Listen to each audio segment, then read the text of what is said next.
Finally, and I do mean finally, it's reporting day. It's the beginning of training camp in Latrobe, back at St. Vincent College. I'll be headed out there myself this morning.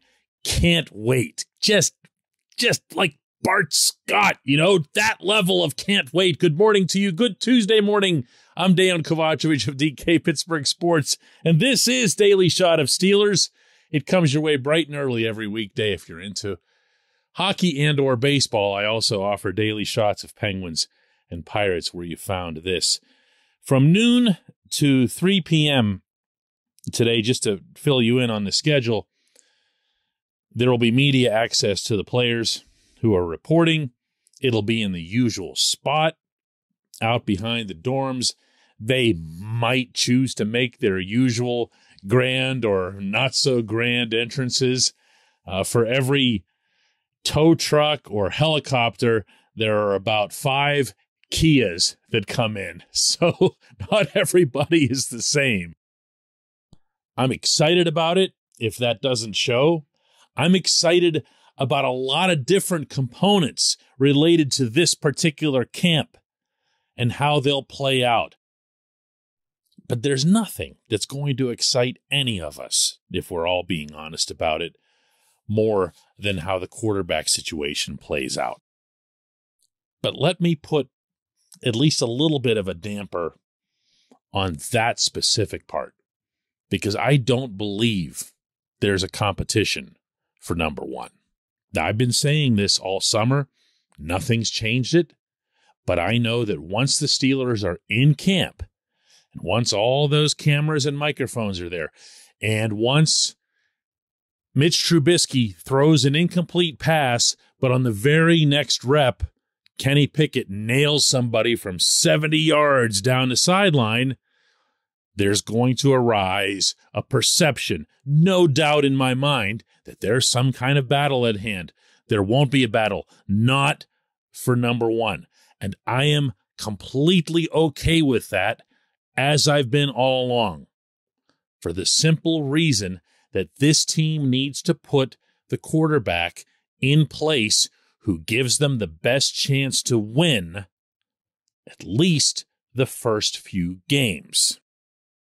I can't even concoct a stance in which that would be Pickett. In fact, unpopular as this sentiment might be, I can't even concoct a stance that Pickett should be the backup over Mason Rudolph. Say what you want about Mason, but he's got the 4 years of NFL experience. He's been an NFL starter. And to go back to that same criteria, if there's a situation where you need someone in those first few games, you would be nuts to not pick from one of the two who've got half a decade in the league. Now, this is going to sound a little bit like I'm burying Kenny prematurely. That is not the case, at all. I really believe in his NFL potential.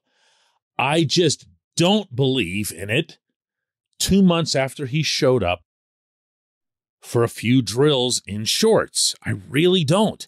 This is not a Joe Burrow situation. This is not a desperate situation like the ones that the Jets and the Giants and a couple other teams seem to go through pretty much every year, where you say, well, this is it. We're pinning everything we've got on this kid, and go get him, kid. And you shove him out onto the field, and he goes 0-11, and he gets messed up forever, and you wonder what the heck went wrong. And next thing you know, the Jets and the Giants and whoever else are looking for another quarterback in the very next draft. Nobody wants that either. But there's another element in play here. This portion of Daily Shot of Steelers is brought to you by Point Park University. Choose from nearly 100 career-focused programs leading to bachelor's, master's, and doctoral degrees. Choose when and how you'd prefer to do that studying, whether it's at Point Park's gorgeous downtown Pittsburgh campus, whether it's online, maybe a flexible hybrid format would work best for you. Find out more about all of this at pointpark.edu. See, there's also this. Mitch might be good, Mitch might be really good, like really, really good.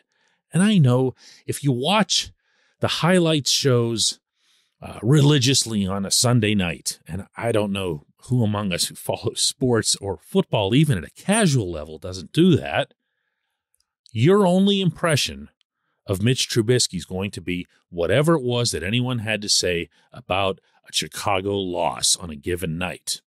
And within that, there's going to be criticism of the quarterback because that's how losses go in the NFL. But there's no one in the Pittsburgh mix of things who believes that the Bears brought the best out of Trubisky. And I mean, I don't know that you need to be Tom Landry or whatever to see that the Bears don't do well with quarterbacks. They haven't done well with a quarterback since, I mean, do you have to go all the way back to Jim McMahon? I mean, I'll give it a little bit of a tip of the cap to Jim Miller along the way, the former Steeler, but they don't do well with quarterbacks. They haven't in forever. And I know there's been a lot of different head coaches and whatever, but that can't be an accident. It just can't. And I'm a believer when Kevin Colbert suggests that people with the Buffalo Bills told Colbert before the signing of Trubisky that they saw something in him, that they believed that he'd have been equipped to step in had Josh Allen gotten hurt last season. Allen didn't get hurt, so Mitch didn't get any action really in Buffalo. But they saw something. And the Steelers and the Bills, for anybody who doesn't know this, have a little bit of a tighter relationship than most NFL franchises. There's a lot of commonality between the management and personnel groups.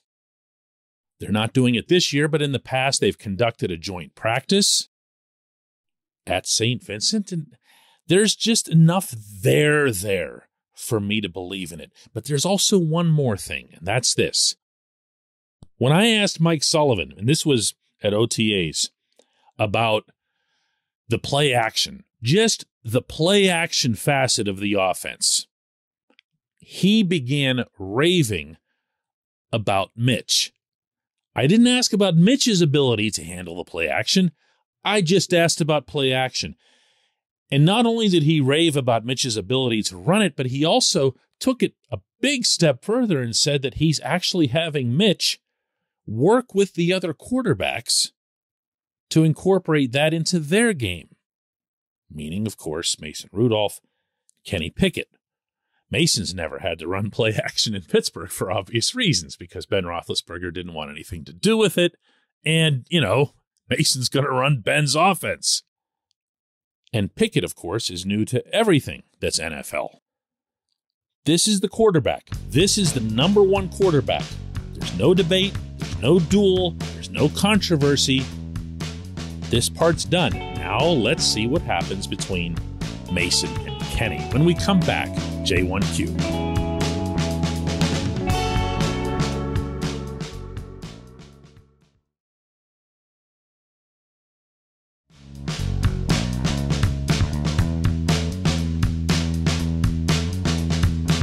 This portion of Daily Shot of Steelers is brought to you by our friends at Mike's Beer Bar. They're located directly across Federal Street from PNC Park. They are the one, the only, the premier destination in Pittsburgh for craft beer. More than 500 craft beers available, more than 350 of those local, and more than 80 of those on tap. Mike's can't be topped, not for beer, not for the awesome kitchen and menu that's available, and not for all the special events that are going on there. Check them out online at mikesbeerbar.com. Mike's Beer Bar, right across Federal Street from PNC Park. And today's J1Q comes from Josh Henderson. This is a good one. What happens if Trubisky comes out in the regular season and wins 5 games in a row? What do we do with Pickett then? Well, Josh, let's first off presume that Mitch would have had something to do with those 5 W's.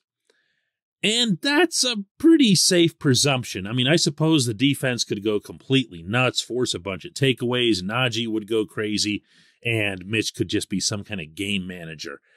But when you're looking at that schedule, when you're looking at opening up in Cincinnati and having to outscore Joe Burrow, yeah, your quarterback's probably going to have a role.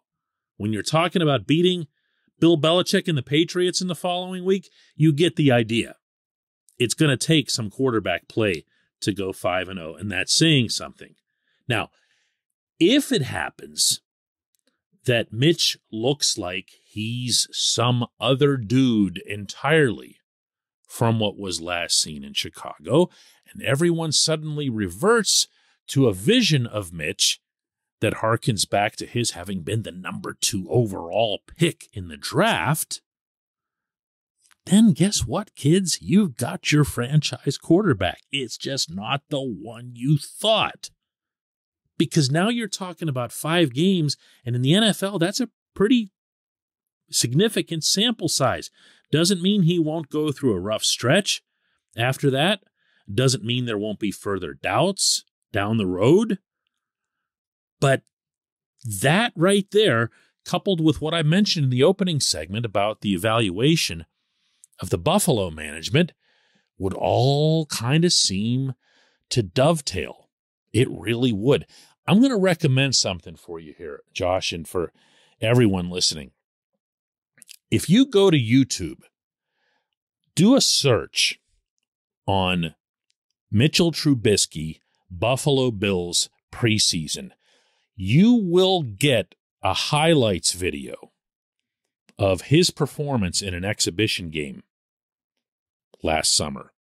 It'll floor you. Now, I know it's preseason, whatever else, okay, but he was close to perfect, and he did some extraordinary things within some of the passes and the plays and the scrambling that he did, throwing against his body. There's one video, if you really want to get ambitious, that shows you literally every pass he attempted in kind of rapid-fire fashion, so you don't bother with any other highlights of a completely inconsequential game. And I think you'll have a vision there of what the Buffalo people were talking about and why. And that's the kind of thing that has you a little bit hopeful. It's not a negative. And by the way, it's got nothing to do with Pickett, to go back to the way you ended that question.